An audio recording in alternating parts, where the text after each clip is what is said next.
இந்தியாவில் இருக்கக்கூடிய மாணவர்கள் அமைப்பு எல்லாமே சேர்ந்து யூஜிசின்னு சொல்லக்கூடிய யூனிவர்சிட்டி கிராண்ட் கமிஷனை எதிர்த்து அந்த அமைப்போட ஹெட் குவார்டர்ஸை ஆக்குபை பண்ணி போராட்டம் பண்ணிட்டு இருக்காங்க. எதுக்காக போராட்டம் பண்ணிட்டு இருக்காங்கன்னு பார்த்தோம்னா, யூஜிசி வந்து ஒரு புது ரூலை கொண்டு வந்திருக்காங்க.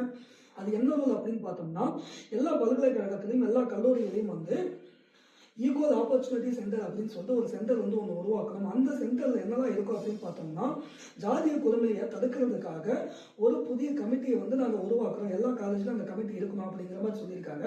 இப்போ உதாரணமா ஆன்டி ரேகிங் ஸ்குவாடு, இந்த மாதிரி பாலியல் புகார்லாம் வந்தால் அதுக்கு ஆக்ஷன் எடுக்கிற ஸ்குவாட் மாதிரி சாதிய கொடுமையை தடுக்கிறதுக்காக ஒரு புதிய கமிட்டியை எல்லா காலேஜோட கேம்பஸ்லையும் இருக்கணும், எல்லா யூனிவர்சிட்டி கேம்பஸ்லையும் இருக்கணும்.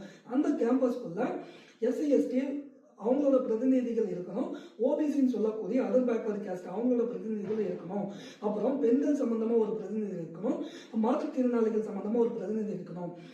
அந்த கமிட்டிக்கு வரக்கூடிய புகார்களை அவங்க யூஜிசிக்கு அனுப்பி அதுக்கு தீர்வு காண்றது மூலமா சாதிய வன்கொடுமையை கல்லூரி வளாகத்துக்குள்ளேயும் அப்புறம் வந்து கல்வி நிறுவனங்களை தடுக்கிறதுக்காக ஒரு புதிய சட்டத்தை யூஜிசி கொண்டு வந்திருக்காங்க. அதுக்கு எதிர்த்து தான் இந்தியாவில் இருக்கக்கூடிய எல்லா மாணவர்களும் போராடுறாங்க. எல்லா மாணவர்களும் சொல்றதை விட ஜெனரல் கேட்டகரியில் வரக்கூடிய ஃபார்வர்ட் கிளாஸ் அந்த சமுதாயத்தில் இருக்கக்கூடிய மக்கள் வந்து இதுக்கு ஆப்போசிட்டா போராடுறாங்க.